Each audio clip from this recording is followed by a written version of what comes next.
Bienvenidos a mi canal sección audiolibro. ¿Qué se entiende por una buena acción? Un acto valeroso o caritativo, como si estuviesen pagando una multa para expiar su renuncia a desfilar a diario detrás de la procesión pública. Acometen sus obras como una disculpa o un atenuante por vivir en el mundo, al igual que los inválidos o los locos han de pagar caro su alojamiento y manutención. Sus virtudes son su penitencia. Yo no deseo expiar culpas, sino vivir. Mi vida es para vivirla, no para servir como espectáculo.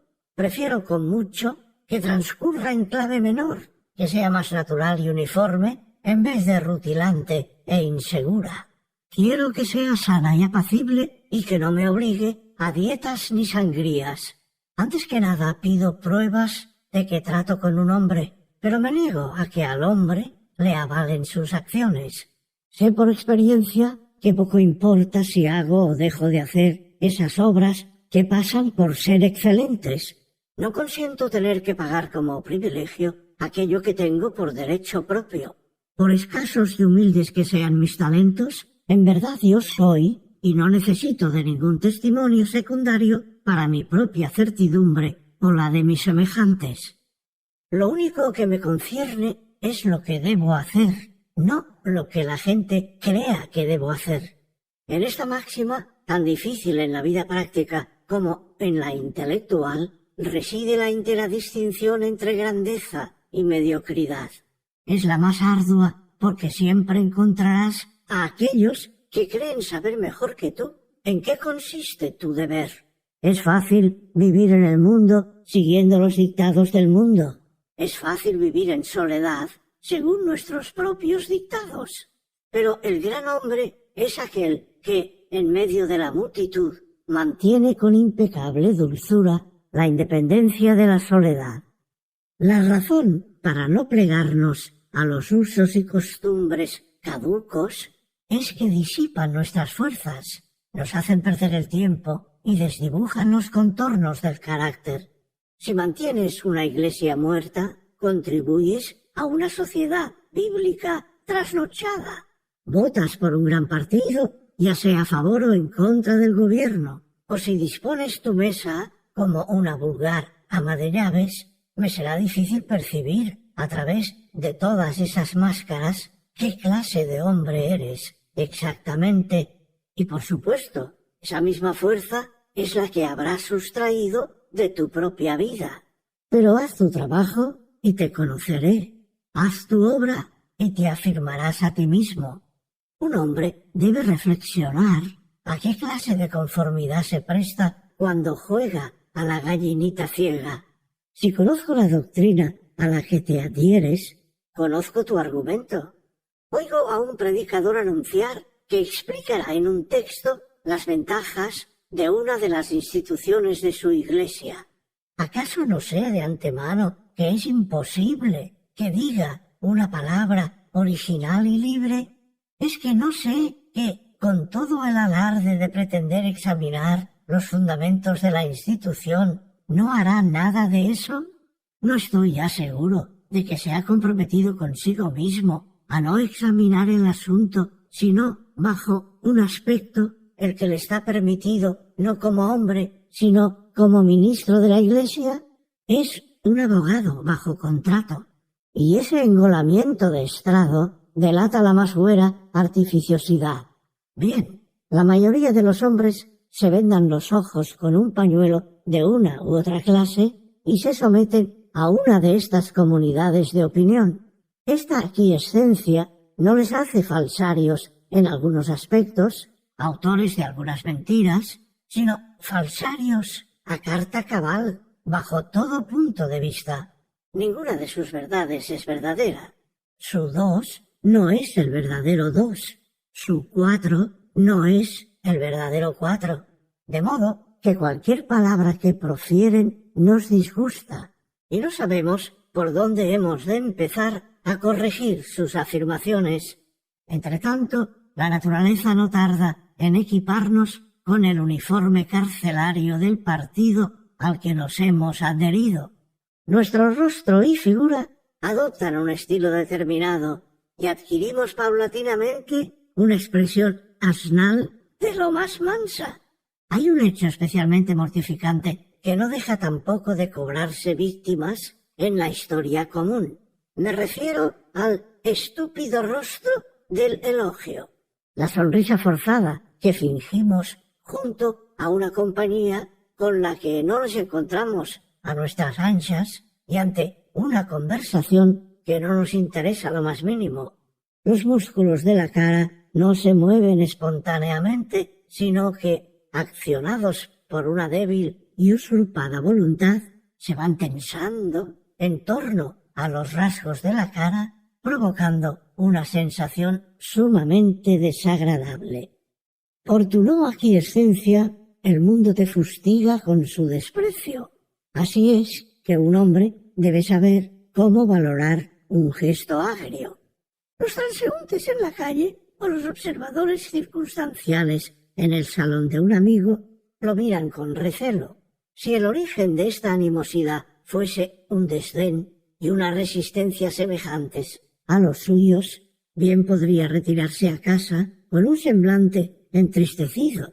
Pero el gesto torcido de la multitud, al igual que su cara amable, no trasluce ninguna causa profunda, sino que fluctúa con los golpes de viento o las indicaciones de un periódico. No obstante, el descontento de la muchedumbre es más asombroso que el del Senado y la universidad. A un hombre íntegro que conozca el mundo no le será difícil soportar la hostilidad de las clases ilustradas, porque su irritación es digna y prudente, como corresponde a la timidez de personas muy vulnerables. Pero cuando a su rabia femenina se suma la indignación de la gente, cuando se desata la cólera del ignorante o el pobre, cuando se agitan y rugen las fuerzas brutales y encallecidas que yacen soterradas en los sótanos de la sociedad, es necesario recurrir al hábito de la magnanimidad y la religión para tratarlas como lo haría Dios, como una nimiedad sin ninguna importancia. Otro temor que nos aleja de nuestra confianza en nosotros mismos es nuestra propia coherencia, la reverencia que dispensamos a las palabras o actos ya consumados, porque los ojos de los demás no tienen más datos para registrar nuestra trayectoria que esos mismos actos, y aborrecemos defraudarlos. Pero, ¿por qué girar la cabeza para mirar hacia el pasado? ¿Por qué arrastrar el cadáver de la memoria, a menos que te contradigas en algo que hayas afirmado en este o en aquel lugar público? Supongamos que tuviéramos que contradecirnos. ¿Y qué? La prudencia indica que no hay que confiar nunca exclusivamente en la memoria y casi nunca en los hechos recordados, sino que hay que procurar traer el pasado al juicio de los 1000 ojos con que miramos el presente y vivir siempre en un nuevo día. En tu metafísica has negado personalidades a la divinidad. Sin embargo, cuando tu alma se sienta conmovida por las emociones religiosas, pon en ellas tu corazón y tu vida, aunque tengas que revestir a Dios con formas y colores. Abandona tu teoría, como dejó su capa José en manos de la adúltera, y huye. La absurda coherencia es el duende travieso de los espíritus menores. Los estadistas, filósofos y teólogos la adoran. A un alma grande la coherencia le trae simplemente sin cuidado. Mejor haría en preocuparse de su propia sombra en la pared. Di ahora sin tapujos lo que piensas, y mañana no vaciles en volver a decirlo, aunque contradiga cada una de las palabras que dijiste hoy. ¡Ay! Pero no tengas dudas de que no te comprenderán. ¿Es acaso tan terrible no ser comprendido? Pitágoras no fue entendido, ni Sócrates, ni Lutero, y tampoco lo fueron Copérnico, Galileo o Newton, ni ninguno de los espíritus puros y sabios que han pisado la tierra. Ser grande es ser mal comprendido. Supongo que ningún ser humano puede violar su naturaleza. Todas las irregularidades de su voluntad son atemperadas por la ley que rige su ser, al igual que las anfractuosidades de los Andes y los Himalayas son significantes en relación con la curva de la esfera terrestre. No importa cómo lo miráis y juzguéis, el carácter de un hombre es como un acróstico o una estancia de alejandrinos. Leída hacia adelante, hacia atrás o transversalmente, siempre dirá lo mismo.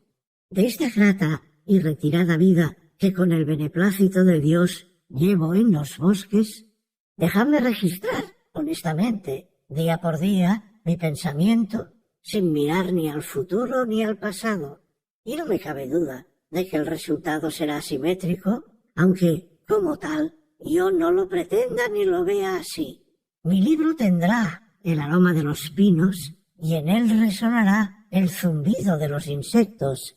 La golondrina, posada encima de mi ventana, entrelazará también con la brizna de hierba o paja que lleva en el pico la red que yo tejo. Pasamos por lo que somos. Más allá de nuestra voluntad, el carácter nos enseña. Los hombres imaginan que sus virtudes o vicios se manifiestan abiertamente tan solo en sus acciones, pero no aciertan a ver que su aliento exhala a cada instante virtud y vicio. Habrá acuerdo entre tus acciones más diversas si cada una de ellas fue natural y honesta en su momento. Por heterogéneas que parezcan, las acciones que son fruto de una voluntad unitaria acabarán por ser armoniosas. Todo este conjunto de disparidades se desvanecerá en cuanto las veas con un poco de distancia, con un poco de altura de miras.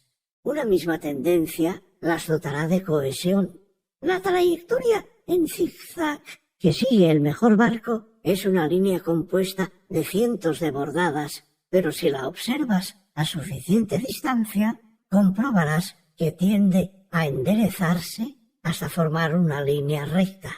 Una acción auténtica se explica a sí misma y explicará también el resto de tus acciones auténticas. Tu aquiescencia, en cambio, no explica nada. Actúas sin la ayuda de nadie y lo que ya hayas hecho por tu cuenta justificará tus decisiones en el presente. La grandeza llama a la puerta del futuro. Si, desdeñando lo que piensen los demás, poseo la firmeza suficiente para hacer hoy el bien, es que en el pasado me he prodigado en hacer el bien lo bastante como para que hoy me avale. Sea como sea, haz el bien ahora. Desdeña siempre las apariencias y así podrás hacer el bien siempre. La fuerza de carácter es acumulativa. Cada uno de los días previos de virtud contribuye al bienestar de este instante. ¿En qué se basa la autoridad de los héroes del Senado y el campo de batalla que tanto parecen colmar la imaginación de las gentes?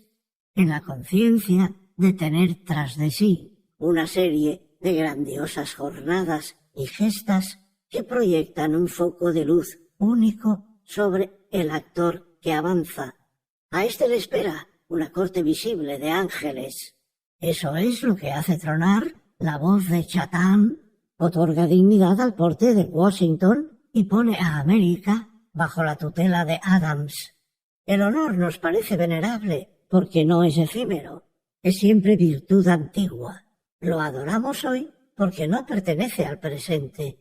Lo amamos y le rendimos tributo porque no es un señuelo para cultivar nuestro amor y respeto, sino que depende y procede de sí mismo y por tanto goza de un linaje antiguo y sin mácula, aun cuando se muestre en un joven.